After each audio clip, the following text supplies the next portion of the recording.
সুপ্রভাত। তোমাদের মধ্যে অনেকেই যে বলো চাকরি পরীক্ষা দিন দিন কঠিন হয়ে যাচ্ছে, চাকরি পরীক্ষা পড়ালেখা কেমন যেন আলাদা ধরনের। কিন্তু কঠিন হচ্ছে এটা ঠিক, কিন্তু অনেকেই বলে অত্যন্ত কঠিন, এটা কিন্তু যুক্তিসঙ্গত নয় এই অত্যন্ত কথাটা।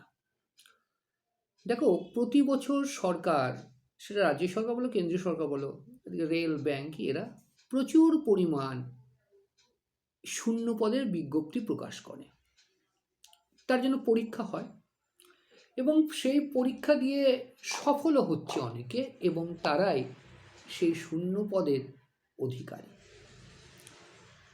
কিন্তু শতকরা 99% বা 99% ছেলে মেয়ে এখানে ব্যর্থ। তারাই বলে যে পরীক্ষাটা অত্যন্ত কঠিন হচ্ছে। তা কঠিন কেন হচ্ছে, এটা ব্যাপার, এই ব্যাপারটা তোমাকে খুঁজে বের করতে হবে। তুমি খুঁজে বের করতে পারো, কিন্তু তোমাকে বুঝতে দেয়া হয় না। তোমাকে যদি বুঝতে দেওয়া হয় তাহলে কিন্তু অনেকের অনেক ধরনের ক্ষতি হয়ে যাবে। এই কারণে সরলতম সত্য তোমাকে বুঝতে দেওয়া হয় না। দেখো, এখন তো লিমিটলেস রিসোর্সেস আছে, বিভিন্ন জায়গা থেকে তুমি পেয়ে যাও, এক পয়সাও খরচ না করে, খালি নেটটার খরচ হয়।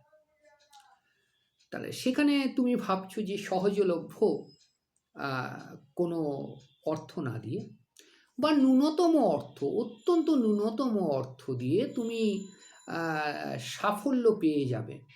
কোন সাফল্য? যে সাফল্যের জন্য 2 থেকে 3 বছর ছেলেমেয়েরা চূড়ান্ত খাটে, যে সাফল্য একমাত্র পায় সেই লক্ষ লক্ষ ছেলেমেয়ের মধ্যে একজন,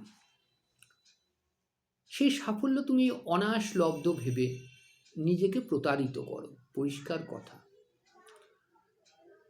দ্বিতীয় হচ্ছে, দেখো, তোমাদের মধ্যে একটা মেন্টালিটি চলে এসেছে, বা মেন্টালিটি ইনজেক্ট করা হয়েছে যে অনায়াসলব্ধ রেডিমেড জিনিস। জীবনে কোনো কিছু রেডিমেড হয় না, বিশেষত যখন সেটা পড়ালেখা বা কেরিয়ার সম্বন্ধীয়। তা এই রেডিমেডের চক্করে তুমি তোমার কেরিয়ারটা অলরেডি অন্য পথে নিয়ে চলে গেছো, যে পথ তোমাকে ভিড় দেখাবে। ভিড় বলতে ব্যর্থতার ভিড়ে তুমিও হয়তো হারিয়ে যাবে। কিন্তু তোমার মধ্যে সেই ক্ষমতা রয়েছে সাফল্যে উঠে আসার। কয়েকটা জিনিস, অবশ্যই তুমি যখন মাধ্যমিক পাশ করেছো, উচ্চ মাধ্যমিক হয়তো বা গ্র্যাজুয়েশনে কমপ্লিট করেছো, বা অনেকে আছে তার থেকে হায়ার স্টাডিজ করেছো,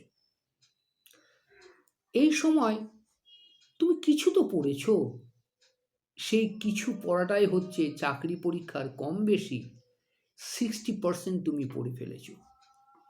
তাহলে একমাত্র যে অত্যন্ত ফাঁকিবাজের কথা বলছি আমি, যে অত্যন্ত ফাঁকিবাজ, খালি যে ভেবেছো ডিগ্রিটা পেলেই হবে তার কথা বলছি, সেও কিন্তু অ্যাটলিস্ট 60% ক্লিয়ার করেছো পড়ালেখা। তাহলে তাকে আর 40% জন্য খাটতে হবে। এটা হলো ব্যাপার, অন্য কিছু নয়। কিন্তু এখানেই তোমরা 60% পদ আসার পরেও নিজেকে ক্লান্ত বোধ করো, এবং তার জন্য সব থেকে সোজা, অথচ যা কোনোদিনও তোমাকে রেজাল্ট দিতে পারে না, সেই পদ্ধতি তোমরা অবলম্বন করো, যেটা ব্যর্থতার অন্যতম কারণ। এবং অনেক জায়গাতেই এই জিনিসটাই তোমাকে বোঝানো হয়। এই জায়গা থেকে যারা দূরে সরে আসতে পারো তারা সফল হও।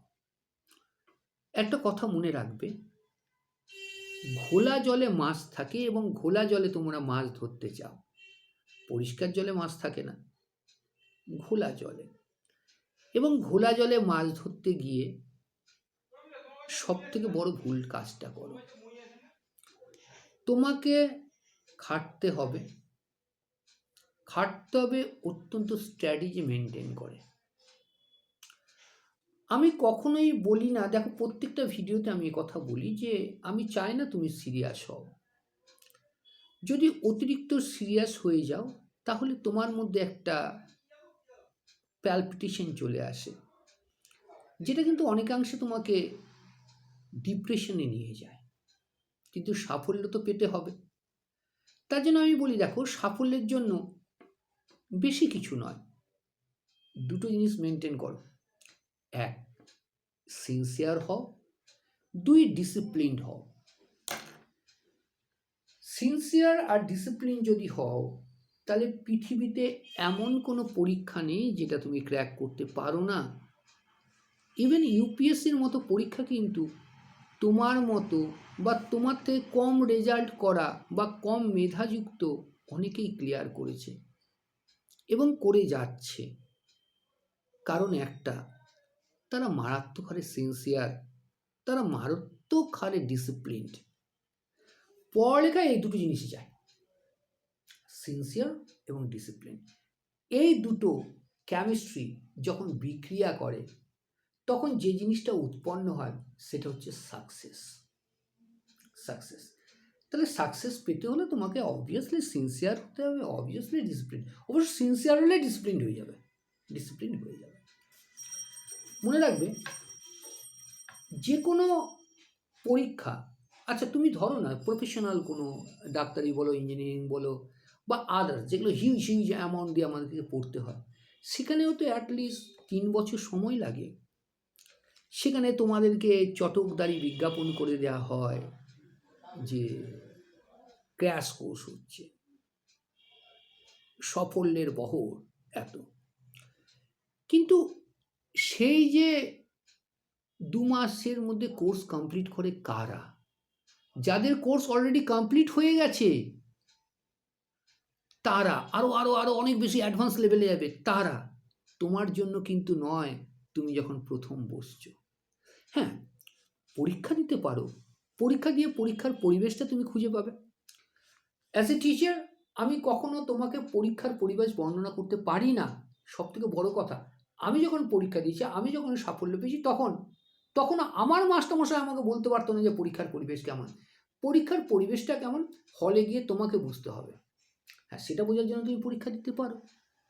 কিন্তু আমি তবুও বলি, যে পরীক্ষায় দাও, অন্তত সিলেবাসের, তুমি যদি মনে করো যে আমি পরীক্ষার পরিবেশও বুঝতে যাচ্ছি, অবশ্য উচিত না, যদিও মনে করো, তবু অন্তত সিলেবাসের 60 to 80% তোমার কমপ্লিট থাকলে তবে পরীক্ষায় বসতে যাও। নয়তো পরীক্ষায় গিয়ে আন্দাজে এবিসিডি এবিসিডি করে দাগিয়ে আসলে, সেটা করে তোমার যেটা মানসিক শক্তি, সেটাও কিন্তু অনেকটা আঘাতপ্রাপ্ত হয়। তাই বলবো, দেখো, চাকরি পরীক্ষা কোনোটাই কঠিন না। আর সবথেকে বড় কথা হলো যে ক্লাস 6 to 10 and 11 12 তুমি যা যা পড়ে এসেছো, তার তো 80%, ক্ষেত্র বিশেষে মোর দ্যান 80% চাকরি পরীক্ষাতে আসে। তাহলে তুমি যখন, আমি যে আগেও বললাম, মাধ্যমিক উচ্চ মাধ্যমিক পাস করেছো, অন্তত ফাঁকি দিয়ে পাস করেছো, আমি মেনে নিলাম। অথবা নাম্বার পাওয়ার জন্য খালি পড়েছো, তাও মেনে নিলাম। পুরোটা পড়োনি, তাও মেনে নিলাম। তাও কিন্তু তুমি 60% কভার করে এসেছো। তাহলে বাদ বাকি যে 40% আছে, সে তুমি করতে পারো না? অবশ্যই করতে পারো। তার জন্য অবশ্যই আর একটা জিনিস, যে তুমি যতটা আন্তরিক হবে, তোমার শিক্ষক বা শিক্ষিকা যার কাছে তুমি পড়ছো, তাকেও ততোধিক আন্তরিক হতে হবে। তাহলে গিয়ে কিন্তু সাফল্যটা সুনিশ্চিত এবং ত্বরান্বিত হবে। সুতরাং ওই মনে রেখো না যে সরকারি চাকরি নেই। না না না, সরকারি চাকরি নেই এটা ভেবো না। তোমার হাতে যদি 18 মাস থেকে শুরু করে 30টা মাস সময় থাকে, that is more than enough. শর্ত একটা, মারাত্মক সিনসিয়ার হতে হবে। এবং আরও একটা জিনিস, যেহেতু কেরিয়ারে, যে শিক্ষকের কাছে পড়ছো, পরিষ্কার কথা, তার চোখে চোখ রেখে তোমাকে তোমার জিনিস আদায় করে নিতে হবে। আমি সবসময়, অনেকে বলে যে স্যার আপনি এরকম কথা বলেন কেন? দেখো, চোখে চোখ রেখে পড়ালেখা বোঝার ক্ষমতাকেই বলা হয় সিনসিয়ার। তুমি শিক্ষকের কাছে এসেছো তোমার অভাবটা, পড়ালেখার অভাবটা যেটা রয়েছে, সেটাকে পূরণ করতে। এটা করতে না যে লাইফ টাইম তুমি পড়ে যাচ্ছ, না, তার শিক্ষককেও বা শিক্ষক মহাশয়কেও তোমার সাথে খাটতে হয়, প্রচণ্ড খাটতে হয়, তখন গিয়ে তোমার সাফল্যটা সুনিশ্চিত হয়। লক্ষ লক্ষ ছেলেমেয়ের মধ্যে তুমিও তোমার দাবিটা অত্যন্ত শক্তভাবে রাখতে পারো।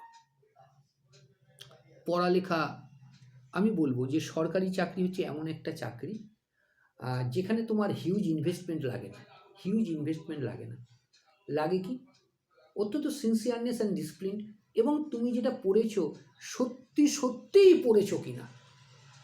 সরকারি চাকরিতে এর বাইরে কিছু লাগে না। এখন প্রফেশনাল কোর্সেস যেগুলো রয়েছে, ইঞ্জিনিয়ারিং রয়েছে, নিঃসন্দেহে বড় বড় ছেলেমেয়েরা ওখানে যায়, প্রচণ্ড বড় বড় মাথা তাদের। কিন্তু আমাদের মতো অত্যন্ত নিম্ন মধ্যবিত্ত বা রেজাল্ট যারা আমরা ভালো করিনি গো, তাদের কিন্তু একটা পথে, সেটা হচ্ছে কি সরকারি চাকরি। চাকরি পেতে হবে, চাকরি পাওয়া যায়, এবং সরকারি চাকরিরই কথা আমি বলছি, কিন্তু চেষ্টা হতে হবে আন্তরিক। বিজ্ঞাপনের মোহে বা মোড়ক করা কিছু থেকে বিশ্বাস করো না। আমাকে ছোটবেলা থেকে আমার শিক্ষক মহাশয়রা শেখাতেন ভালো কথা, যে যা চোখে দেখা যায় তা বিশ্বাস করো না, বা তার থেকে অনেক বেশি চেষ্টা করো যা তোমাকে দেখানো হয়নি সেটা খুঁজে পেতে। যা তোমাকে দেখানো হয়নি সেটা যদি তুমি খুঁজে পাও, তাহলে সাফল্য আসতে বাধ্য। তার জন্য আমি বলি, মোড়ক করা কথাতে বিশ্বাস নয়। তোমাকে চাকরি পেতে হবে, চোখ খোলা রাখো, কান খোলা রাখো, এবং মন খুলে প্রশ্ন করো কি করে তুমি চাকরি পরীক্ষায় সাফল্য পাবে, বা তোমাকে কি করে খাটানো হবে, সাথে সাথে তুমিও মাস্টারমশাইয়ের কাছ থেকে কতটা জিনিস পাবে পড়ালেখা। ওকে, সামনে অনেক পরীক্ষা, খাটতে হবে, খাটা ছাড়া উপায় নেই। চাকরি তোমাকে পেতে হবে, টিচারকে নয়। সুতরাং টিচারকে যেহেতু পেতে হবে না, আর একটা কথা মনে রাখো, তুমি যদি চাকরি পাও তাহলে টিচারের সুনাম যেমন বৃদ্ধি পায়, তেমনই কিন্তু স্যারের যশ অত্যন্ত বেড়ে যায়, ছাত্র সংখ্যা বাড়ে। কিন্তু তুমি যদি চাকরি না পাও, স্যারের কিছু যায় আসে না। একদম পরিষ্কার কথা, আমি টিচার হয়ে বলছি, স্যারের কিছু যায় আসে না। সুতরাং তোমার চাকরি তো তোমাকে পেতে হবে, তাই নয় কি? আমি দেবেন্দ্রনাথ রায়, নবদ্বীপ রেজ একাডেমি থেকে বলছি। 1999 সাল থেকে আমরা বিভিন্ন স্কুল কোর্সের পাশাপাশি বা কলেজ কোর্সের পাশাপাশি এটা করে, এখন এটা মুখ্যত, এবং 2004 সাল থেকে পুরোপুরি আমাদের এখানে সরকারি চাকরির প্রশিক্ষণ দেওয়া হচ্ছে।